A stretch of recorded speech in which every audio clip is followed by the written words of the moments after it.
passer, il faut lui ouvrir son... Ah oui, mince. Il faut filmer ça. Bah on filme là. On a un film qui se déshabille là. Tu veux que je filme? Tu vois, on peut l'utiliser après comme truc. Ça te fait marrer. Salut le Festival des Solidarités, je m'appelle Hugo Daguillon. Je suis architecte diplômé d'État depuis 4 ans à l'école d'architecture de Lyon. Je suis aussi maintenant encadrant d'étudiants Master 2 à l'école d'archi de Lyon. Je travaille à mon compte et je suis membre fondateur de l'association Hub Gumri qui travaille en Arménie sur des méthodes de développement urbain alternatifs. Bonjour, Thomas Tronville, moi je suis architecte diplômé de l'école d'architecture de Lyon. Je travaille avec Hugo Daguillon, que vous avez vu juste avant. Et on a construit un projet ensemble qui s'appelle Hub Gumri. J'habite en Ardèche et c'est un beau pays.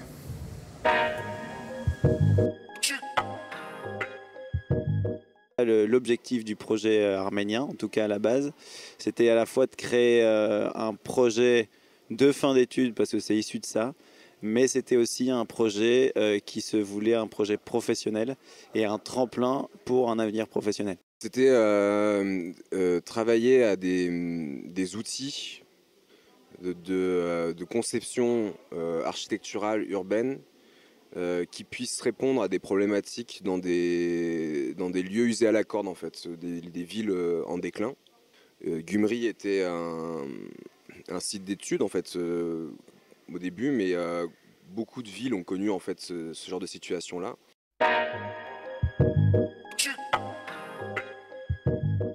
L'Arménie, c'est 3 millions d'habitants sur place et 11 millions à travers le monde, donc une diaspora de 8 millions d'habitants. Donc Gumri, ville au nord de l'Arménie, au sud du Caucase, côté de la frontière turque. Une frontière compliquée, frontière fermée, un territoire hostile, et puis hostile notamment de par sa zone sismique. Gumri a subi un tremblement de terre en 88 qui a tout dévasté, 30 millions de morts dans la région. 30 000 morts, pardon, excusez-moi.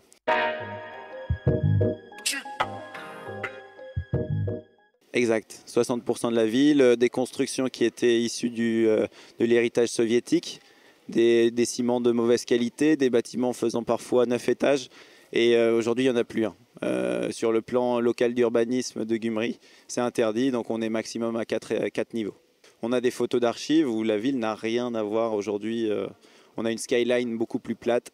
Et ça a été soudain en fait. En quelques secondes, 60% de la ville est tombée en fait comme un château de cartes, quoi.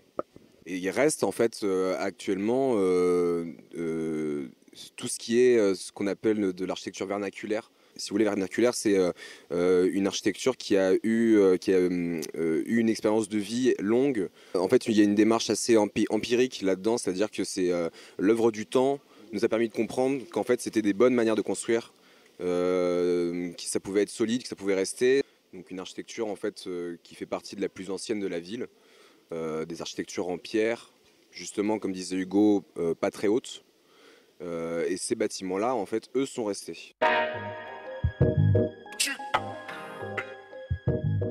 On a choisi cette ville parce qu'en fait on a été emmenés là-bas par des gens qu'on a rencontrés en Arménie.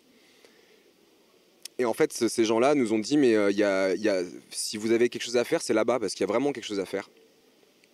Bien sûr pas nous seuls, mais avec des acteurs en place, avec les habitants en place. Mais parce que depuis 88 en fait rien n'a été fait. La ville est restée figée en fait à la suite du tremblement de terre dans ses ruines. Dans le départ des Russes et du coup des usines qui ont été abandonnées, une activité qui s'est arrêtée en fait, et tout est resté comme ça, figé, cristallisé depuis maintenant 40 ans, 30 ans. L'Arménie était un pays satellite de l'URSS. Le projet était de créer un laboratoire de matériaux de construction à Gumri. Donc quand on parlait de réemploi, c'était prendre part déjà à la recherche sur le réemploi des matériaux de construction à l'international, mettre en avant Gyumri comme un point de recherche intéressant, et du coup c'est comme ça qu'on arrivait auprès des institutions arméniennes, c'était qu'ils prennent part à cette recherche internationale sur le réemploi pour légitimer les façons de faire des habitants, parce que quand le réemploi aujourd'hui, quand on parle chez nous, ça peut être institutionnalisé, alors que là-bas c'est vraiment par manque de moyens.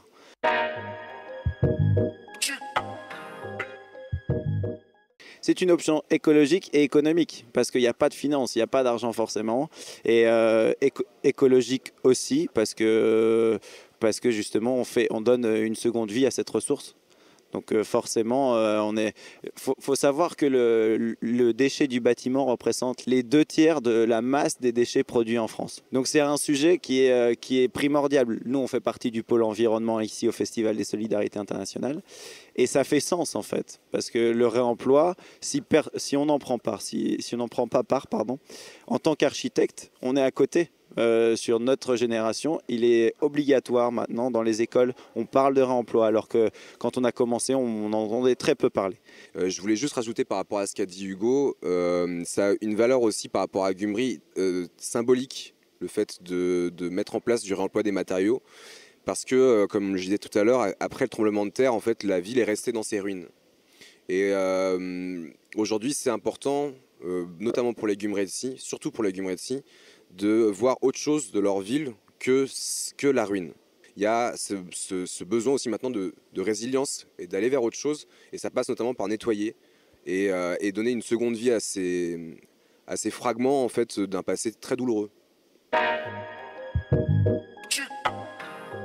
On a créé un jeu sérieux, un jeu de plateau, pour rentrer déjà intégrer le site qu'est Gyumri, comprendre les attentes et comprendre la situation, et ensuite d'aller à la recherche des matériaux. Le jeu, c'est fabriquer la ville au travers des ressources. Et donc on a des cartes missions selon ces thématiques: environnementale, enfance, habitat, précarité de l'habitat, etc. Et du coup c'est un jeu de sensibilisation au réemploi des matériaux de construction, un jeu qui s'exporte en France, en Arménie, mais qui pourrait tout à fait être ailleurs. Venez jouer.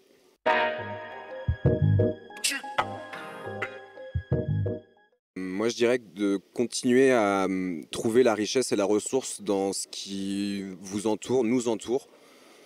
Les gens, la nature, tout ce qui nous construit en fait et nous porte, parce que c'est là-dedans que se trouve énormément de réponses, je pense, à des problématiques qu'on vit actuellement.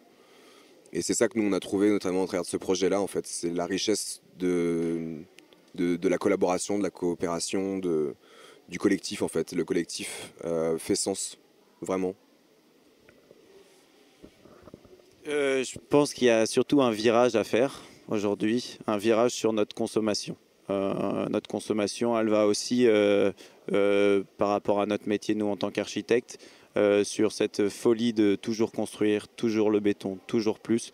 Je pense qu'il y a un virage à prendre en termes de matérialité. Il y a en termes de densité aussi, et d'expansion de la ville. Il y a un moment, il faut aussi comprendre ce qu'on a et travailler avec ce qu'on a. Est-ce que tu es heureux? Je le suis. Thomas, tu veux bien me payer ma bière après? Ouais. J'ai pas de thune par contre, mais c'est pas grave. N'hésitez pas à raquer un peu, hein. On a besoin de thunes. Voilà, je me permets.